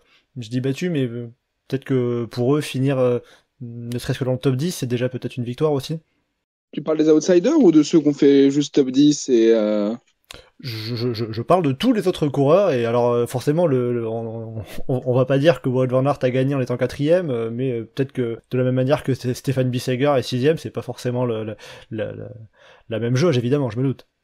Oui, bah moi ce que je retiens c'est plutôt les deux rouleurs Kung et Ghana qui ont été éliminés relativement rapidement en termes d'outsider. Enfin moi c'est des gars que j'aurais imaginé vraiment jouer les premiers rôles dans le final. On les a oubliés. Ouais, comme tu parlais de Bissegger, la très belle course d'AG2R, enfin de Decathlon AG2R, en termes d'équipe française, c'était vraiment une c'était la meilleure équipe française, on peut le dire. En maîtrise sur le début, De Bont et Erasmus Pedersen derrière ont bien géré aussi en deuxième, troisième rideau. Donc, puis il était vraiment impressionnant physiquement. Enfin, quand il suivait le duo infernal Pogacar-Van Der Poel, c'était fort, quoi. On aurait dit qu'il était vraiment à leur niveau et qu'il faisait partie des mutants. On était, ah ouais, ça allait peut-être être la surprise de ce Roubaix. Enfin, moi, c'était un des rares moments de la course où j'ai vibré, où je me suis dit, ah, c'est trop cool! Oui, Enfin, c'était pour le coup quelque chose qu'on attendait vraiment pas de le voir, même ne serait-ce c'était le 4ème du peloton à la sortie de la trouée. Stéphane Bissegger. oui, voilà. Après, on pouvait l'imaginer bien figuré parce qu'on sait Bien que sûr. c'est un coureur qui a cette qualité-là. Ça fait longtemps qu'il performe sur les Flandriennes, a fortiori Roubaix, hein, quand il était chez IF. Mais ouais, de là, à ce niveau, ouais, très très fort. Très belle course de Suisse. Pas le Suisse d'une équipe française qu'on attendait qui s'appelle Stéphane, mais voilà. Voilà, c'est pas l'un, c'est l'autre. Oui, ça fait pour Stéphane Bissegger son premier top 10 sur un monument. Avant ça, c'était 19ème place sur le Tour des Flandres cette année, sinon c'était 21ème de Paris-Roubaix 2022, avant cette année. Donc on va dire qu'il a peut-être réussi à franchir un cap et se montrer encore plus performant sur les Flandriennes en rejoignant l'équipe Decathlon G2R La Mondiale. Louis, est-ce que tu aurais quelque chose à ajouter sur ces autres coureurs, entre guillemets, que Tadej Pogacar et Mathieu Van Der Poel? Il y en a beaucoup, tu as le choix.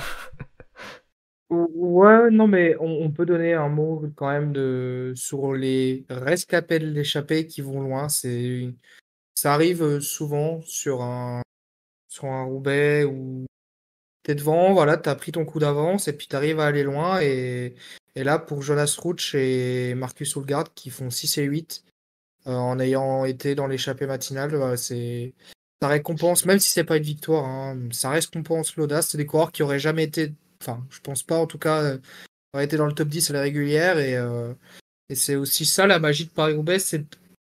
Oui, t'as forcément un vainqueur qui est souvent le plus costaud. Mais des fois, tu peux, grâce à une course où t'anticipes, t'as pris le bon coup d'avance où il fallait, te retrouver dans le jeu pour une belle place sur un monument comme Paris-Roubaix. Et enfin, juste, je découvre ce soir la présence de Fred Wright dans le top 10, 9ème. J'ai l'impression de ne pas l'avoir vu hier. Je m'étais fait exactement la même réflexion. Autant Lorenz Rex, 11ème, 10ème, j'ai l'impression d'en avoir entendu parler à un moment dans la course. Autant Fred Wright. Fred Wright, wow. Je suis même pas sûr de l'avoir vu finir 9ème. Hein. Et puis du coup, là, je me dis, mais attends, mais ce gars-là, on l'a jamais cité dans le moindre liste d'outsiders de Paris-Roubaix. Et il fait 9ème. L'année dernière, il avait fait 12ème de Roubaix. Mais il fait pas un top 10 au Tour des Flandres exactement de la même manière? En 2023, il fait 8ème. Et oui, tout à fait. Et à la régulière également, semble-t-il. Donc vraiment costaud. Ce Gore, il a un peu lunaire, lunatique. Je sais pas trop comment dire. Je sais pas. Une capacité à être là où on l'attend pas. Et enfin, on pourrait l'attendre justement au fil des années. Mais de le faire sans bruit et chapeau à lui. Hein. Mais bon, en fait, c'est juste la preuve quand même que dans ce cyclisme-là, si tu gagnes pas, si t'es pas sur le podium, t'existes pas en fait. C'est ouf. Oui.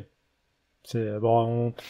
On en revient à ce qu'on avait pu dire tout à l'heure avec les différentes époques du cyclisme, où dans les années 2010, 10ème, peut-être qu'à un moment tu t'es montré, tu as été vu. Là, forcément, on se retrouve à 70 km de l'arrivée, plus que 3 coureurs devant, et la victoire qui se joue entre eux. Derrière, on avait 10 coureurs dans le groupe de contre. Et, bon, finalement, c'est pas ces 13 coureurs-là qui ont occupé le top 13, hein. On l'a vu, ne serait-ce que par exemple, t'as parlé des coureurs qui étaient échappés, Marcus Ulgaard, Jonas Rutsch ont très bien tenu, Oyar Lascano, il a complètement explosé, il finit dernier classé dans les délais. Donc il y a aussi cette notion d'arriver à bien terminer, bien finir, et des coureurs qui peut-être peuvent mieux finir qu'avoir su répondre présent quand la course s'est vraiment lancée, et petit à petit tu remontes les morts et t'arrives à choper une bonne place. Ça fait partie aussi des différentes recettes de Paris-Roubaix. Après la course homme, on va évoquer quand même la course femme avec une victoire française. Je pense pas m'avancer beaucoup en disant que Geoffrey, je crois que tu es le seul à avoir déjà vécu une victoire française sur Paris-Roubaix. C'était Frédéric Gallon en 1997. Je crois que Louis Titon et moi, on n'était pas nés. Et pour vous dire, pas seulement à quel point on est jeune, mais aussi à quel point dans l'histoire du cyclisme ça remonte. C'est aussi forcément pour Pauline Ferrand-Prévot la première française à remporter Paris-Roubaix chez les dames. Paris-Roubaix féminin dont la première édition date seulement de 2021. Et pour le coup, une course qui a été un peu moins, entre guillemets, mouvementée que la course homme. Pour un rapide résumé, justement, Pauline Ferrand-Prévot chute à l'entrée du secteur 12, c'est là où il y a un premier coup qui commence à partir, avec Lotte Kopecky qui accélère dans ce secteur, suivi seulement par Lorena Wiebes, puis Marianne Vos revient, d'autres coureurs reviennent, ça fait un petit peu l'accordéon, le yo-yo. On a un groupe 15 km plus loin qui rentre, avec notamment Pauline Ferrand-Prévot, plusieurs coureuses de Lidl Trek, plusieurs coureuses de FDJ Suez. On a ensuite une anticipation d'Emma Norsgaard après Templeuve. Pauline Ferrand-Prévot, elle, attaque entre les secteurs 7 et 6 à 25 km de l'arrivée, elle rejoint rapidement Emma Norsgaard et elle la lâche tant qu'enfant en PVL. Et elle va prendre du temps petit à petit à la sortie du carrefour de l'Arbre. 55 secondes d'avance, ensuite elle ne perd rien, elle s'impose en solitaire sur une course où elle n'était pas forcément prévue de base. Elle disait elle-même aussi qu'elle était malade avant la course, elle n'était pas certaine de prendre le départ. Est-ce que pour ça aussi, pour le fait qu'elle était pas forcément confiante, qu'elle était pas forcément en pleine forme, en tout cas de ce qu'elle disait, on peut parler d'exploit pour la victoire de Pauline Ferrand-Prévot sur ce Paris-Roubaix chez les dames? Oui, sa perf, c'est clairement un exploit, parce que c'était pas attendu, mais c'est à l'image de tout son début de saison, qui est absolument dingue et absolument inattendu. Déjà, le podium Strade Bianche, la présence un peu Milan-San Remo, sa deuxième place au Rond 2, et puis la gagner Paris-Roubaix, c'est absolument dingue. Après, avec des circonstances de course qui vont bien, parce que le jeu d'équipe qui a bien joué, avec Marianne Vos qui était très, très attendue, surtout qu'elle se montrait extrêmement forte, extrêmement à l'aise sur les pavés. SD-Works qui a un peu fait n'importe quoi et l'attaque en beau moment pour partir à un moment où il y a une petite latence, une petite côte,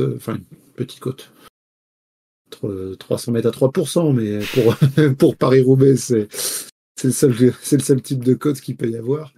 Et elle part bien et elle gère bien. Et non, c'est là, moi, pour... je peux dire clairement, j'ai eu la petite larme aux yeux sur la fin quand elle récupère le pavé et qu'on entend la Marseillaise au Vélodrome, parce que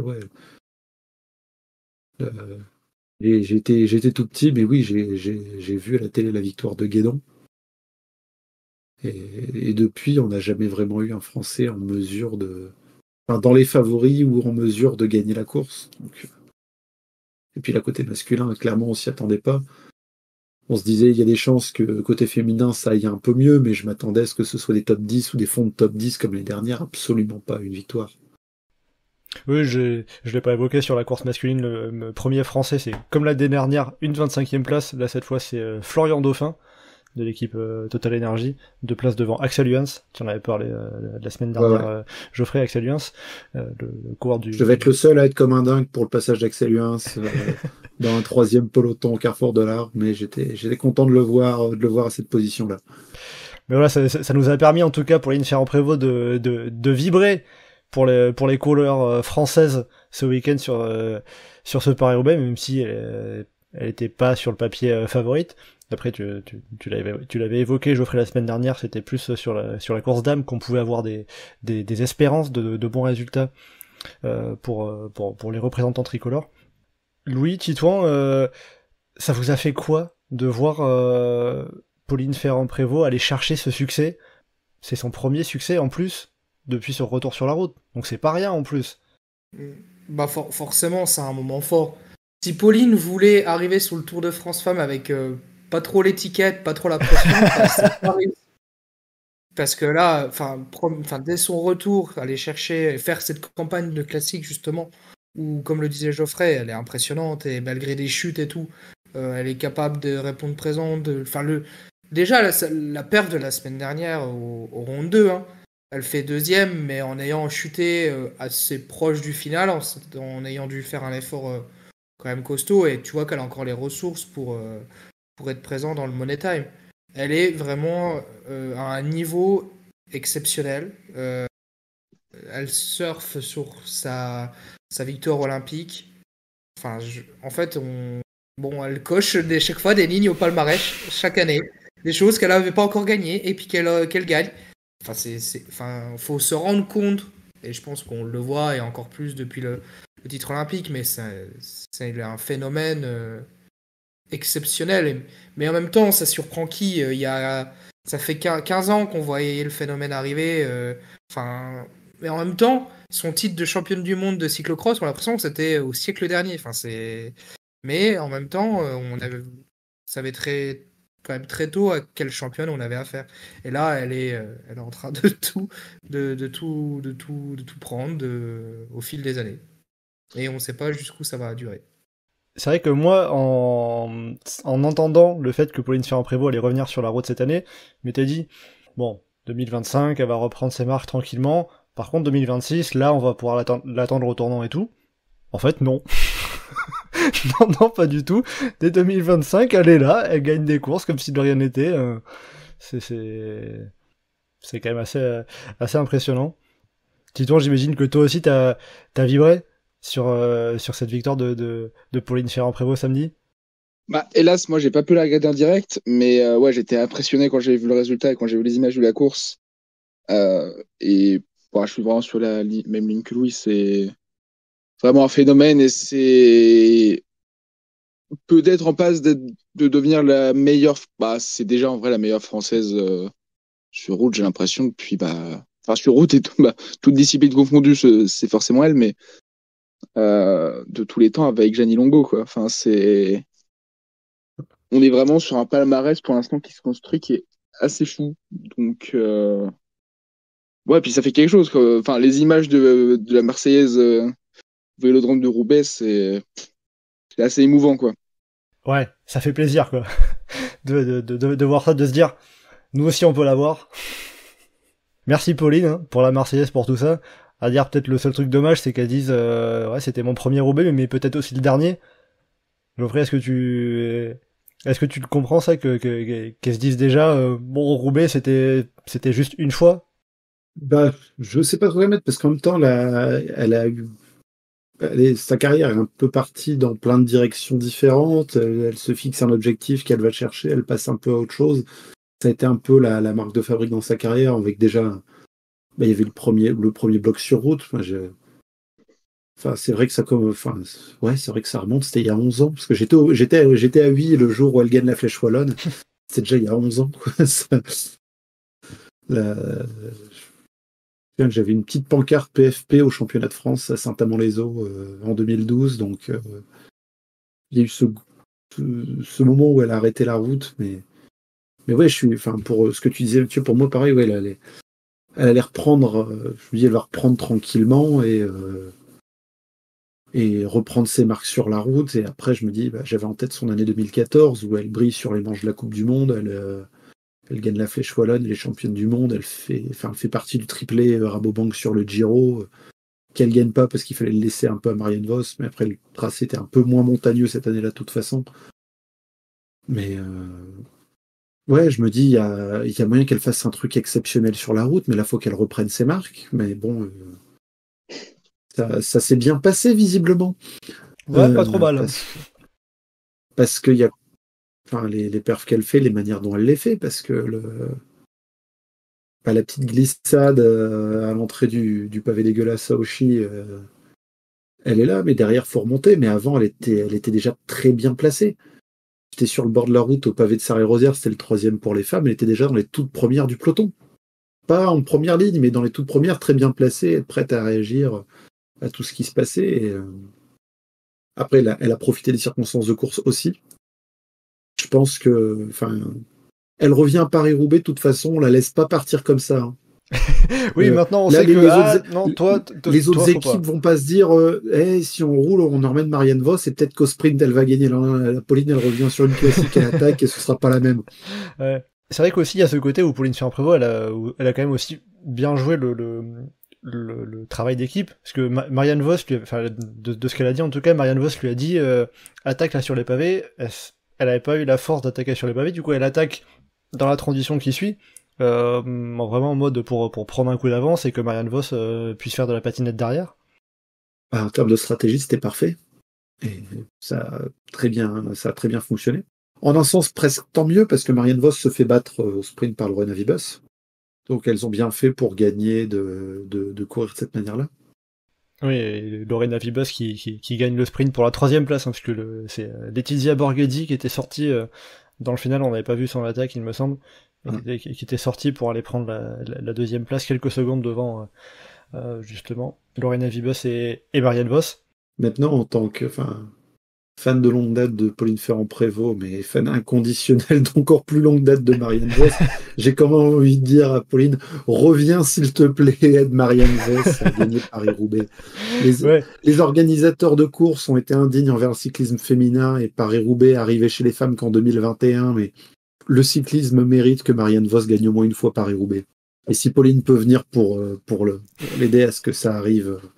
C'est vrai qu'il y a un peu le côté où, alors, la comparaison Voscavo, mais un peu le côté où je me disais, quand Sagan est devenu champion du monde en 2015, je me dis, putain, pardon, c'est bien pour le cyclisme parce que ce coureur, il représente quelque chose, et si Marianne Vos réussit quand même à remporter Paris-Roubaix dans sa carrière, ça sera bien parce qu'elle représente aussi quelque chose, c'est 255 victoires, je crois. C'est Paris-Roubaix, ça serait pas juste une victoire de plus. Ça serait Paris-Roubaix pour l'une des plus grandes cyclistes de l'histoire, quoi. C'est ça, quoi. C'est pas Marianne Vos représente quelque chose. Pour Marianne Vos représente le cyclisme féminin. Oui. C'est tout. C'est la plus grande championne de tous les temps. Ouais, c'est sûr. Et tant pour ce qu'elle fait sur le vélo que ce qu'elle a fait à côté, que pour ce qu'elle est en tant que personne. C'est. Oui, puis il suffit de voir, je crois que c'était même Pauline Ferrand-Prévot disait que Marianne Vos était son idole quand elle a commencé à se mettre au vélo. Quelque chose comme ça, donc... C'est pas pour rien qu'elle est partie chez Rabobank à l'époque aussi. Ouais, voilà. Donc il y a quand même quelque chose. Après, si on revient, un dernier mot quand même pour finir sur ce Paris-Roubaix féminin. On a évoqué le côté tactique très bien joué de la part de la Visma Lease Bike. À l'inverse, on avait l'équipe qui était la plus grande favorite sur le papier, peut-être, avec Lorena Wiebes qui fait 3e et Lotte Kopecky 12e. C'est la SD Works. Entre guillemets, seulement une place sur le podium. C'est quoi, la formation néerlandaise a mal joué le coup? Très mal joué le coup, à subir la course, à faire n'importe quoi. On n'a jamais compris qui de Kopecky et Wiebes étaient leaders. Je sais même pas si il y avait une ligne directrice qui était établie. Parce que, soit Lotte Kopecky roule à fond tout le temps pour un sprint pour Lorena Wiebes, soit ça part dans un coup et Wiebes roule jamais et se contente de suivre pour un sprint avec Kopecky qui part devant. Et ça désorganisait les poursuites derrière. Là, c'était un entre-deux un peu moche. J'ai l'impression qu'il y avait deux tactiques. Sur les pavés, c'est Lotte Kopecky la leader. Sur le bitume, c'est Lorena Wiebes la leader. C'est ça, ce qui donnait un truc absolument illisible. Mais d'avoir Lotte Kopecky qui distance Lorena Wiebes, puis qui, après le pavé, l'attend. Le pire, c'est que c'est même pas encore le plus n'importe quoi, parce que si on compare avec ce qu'a fait la Lidl Trek, par exemple, avec Hélène Van Dijk, ça fait 2 années de suite qu'elle est hyper forte, mais qu'elle balance des cartouches dans tous les sens, à vouloir tout faire péter sur tous les pavés. Oui, parce que pour le coup, Hélène Van Dijk, elle a attaqué à 72 km de l'arrivée. Et ça fait 2 années de suite qu'elle est à fond dès les tout premiers pavés et qu'elle en met de partout. Et c'en est presque un running gag de l'avoir attaqué à chaque fois, mais il y aurait un peu mieux à doser. sur la discussion à propos de l'équipe SD Works, il y a quand même un moment très marquant, enfin moi qui m'a marqué. Je sais plus à la sortie de quel secteur, je me demande si c'est pas un peu avant le regroupement avec les poursuivantes derrière. Il y a Kopecky qui met une petite tape dans le dos à Vibus en mode ouais, je suis la patronne, t'inquiète, je sais pas. Enfin, tu sais, il y a eu un. Je sais pas, Oui, je oui, sais oui, même où pas ça ce qu'il discute, va ouais. dire. En mode wow, t'inquiète. Enfin, tu sais, il y a un moment où t'as l'impression, ouais, ça va, chill. Je sais pas, j'arrive pas à interpréter ce moment-là. Et bon, peut-être parce que je parle pas le flamand, mais et que j'arrive pas à le lire sous les lèvres. Mais je sais pas, c'est un moment où je me suis dit, mais qu'est-ce qu'elle. Enfin, du coup, c'est quoi leur tactique? Où est-ce qu'elles veulent aller? Comment elles veulent gagner cette course? Et derrière, lunaire. Enfin, c'est vraiment lunaire. Bah, ça finit en tout cas sur pas une victoire, sur troisième place, et Lotte Kopecky qui se fait péter le caisson dans le faux plat de M après avoir tenté d'emmener Lorena Vibus, mais l'écart par rapport à Pauline Ferrand-Prévot ne descendait pas. Je pense que c'est peut-être plus aussi dans la tête que ça a lâché. Et, quand t'as déjà Possible aussi, gagné la hein. course, t'es là en train d'essayer de rouler pour que quelqu'un d'autre de l'équipe gagne. En plus, dans l'équipe, on n'a pas toujours l'impression que ça se passe au mieux entre les leaders. On a l'impression que ça se passe bien entre leaders et coéquipières à chaque fois, mais entre les leaders, ça n'a pas toujours l'air d'être une entente parfaite dans cette équipe. Oui, c'est une équipe assez particulière, on va dire. Et surtout que là, elles vont avoir à confronter une saison où il y a d'autres formations qui sont très costaudes selon les terrains. Donc. C'est ça. Est-ce que j'exagère en disant que la SD Works a le sens tactique de Tadej Pogacar, mais pas la force de Tadej Pogacar? Non, mais on est un peu dans le sens tactique UAE, à se dire c'est les plus forts. Alors on bourrine, on bourrine, on bourrine, on bourrine, et forcément on va être les plus forts. Le problème, c'est que quand il y a une autre équipe qui est plus intelligente, ça marche pas. Ou quand il y en a d'autres qui sont plus forts, ça marche pas.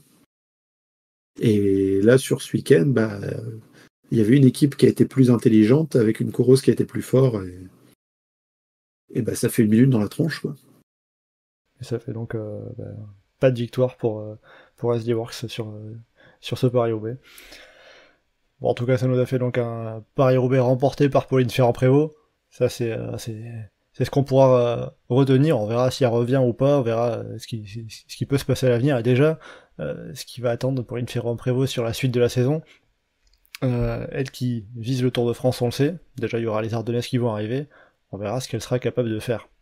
On va arriver à la fin de ce podcast. Rapidement, histoire de vous laisser comme ça avec un petit pronostic pour l'Amstel Gold Race, parce que le prochain podcast, on parlera justement des Ardennaises avec l'Amstel Gold Race qui nous attend dimanche, un parcours qui, vous l'aviez évoqué tout à l'heure, et de nouveau avec l'arrivée juste après le Coberg, ce qui peut changer un petit peu les choses. Comme ça, rapidement, juste les pronostics pour là où les courses de dimanche. Je vous laisse donner les pronostics que vous voulez. Geoffrey, pour commencer. Je vais dire l'Auto-Kopecky, parce que ce serait Après, je pense quand même Lorena Vibus, elle va pas faire la même bêtise plein de fois de suite. Mais si ça se trouve, c'est Pauline qui va aller encore en cliquer une. Hein, on sait pas où ça va s'arrêter. Et côté masculin, Mathieu Van Der Poel est pas là, alors je vais dire Thibaut Nice. Ok, Thibaut Nice, on note. Louis, ça serait quoi ton prono pour l'Amstel dimanche? Chez les femmes, tiens, je vais dire demi-Vollering, alors que c'est peut-être pas la course où on l'attendrait le plus par rapport à d'autres concurrentes. Et chez les hommes, il y a quand même un favori numéro 1 qui est un petit Slovène champion du monde. Connais pas. Mais ouais, pareil, je connais pas. Et sinon, pire, si c'est pas lui, ça sera Ben Eli. Ok, Banili en note.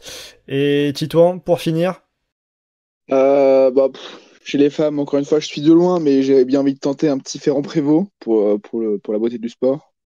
Et chez les hommes, en dehors du Slovène volant, j'ai bien envie de miser sur un certain Remco en reprise, mais je pense que c'est un des rares qui va pouvoir titiller Pogacar. En tout cas, j'espère. Ça va être un. Je crois qu'il reprend la Barbanson, Ouais, c'est Remco, ça, tout à fait. mais en tout cas, ça va être ça va être sympa de le revoir sur route et concurrencer Pogacar, éventuellement. Ah bah voilà. Après sa blessure, enfin sa chute en Ouais, fin de saison dernière. sa lourde blessure à cause d'une voiture qui avait ouvert la portière sans trop regarder derrière. Ça c'est un petit peu un fléau pour tous les cyclistes. Mais bon, heureusement, Remco Evenepoel a réussi à revenir. On verra s'il est suffisamment en forme pour les Ardennaises, justement. Voilà, avec tout ça, un petit pronostic pour vous laisser. On va arriver à la fin de ce podcast Chasse-Patate. Merci beaucoup, Geoffrey, Louis et Titouan de m'avoir accompagné pour ce long débrief de Paris-Roubaix. Mais c'est Paris-Roubaix, il y a encore plus de choses à dire que d'habitude. Pour le prochain podcast, on se retrouvera la semaine prochaine, après l'Amstel Gold Race, justement, l'occasion de voir si Pogacar aura réussi à déjouer les pronostics, puisque personne n'a osé le mettre, n'a osé le pronostiquer vainqueur. Et en attendant le prochain podcast Chasse-Patate, eh bien vous pouvez nous retrouver sur le site et le forum du groupe Eto, legroupeeto.fr, ainsi que sur nos différents réseaux sociaux, Twitter, Facebook, Instagram, Blue Sky et Threads. N'hésitez pas à commenter, liker et partager ce podcast. Merci beaucoup et à bientôt dans Chasse-Patate.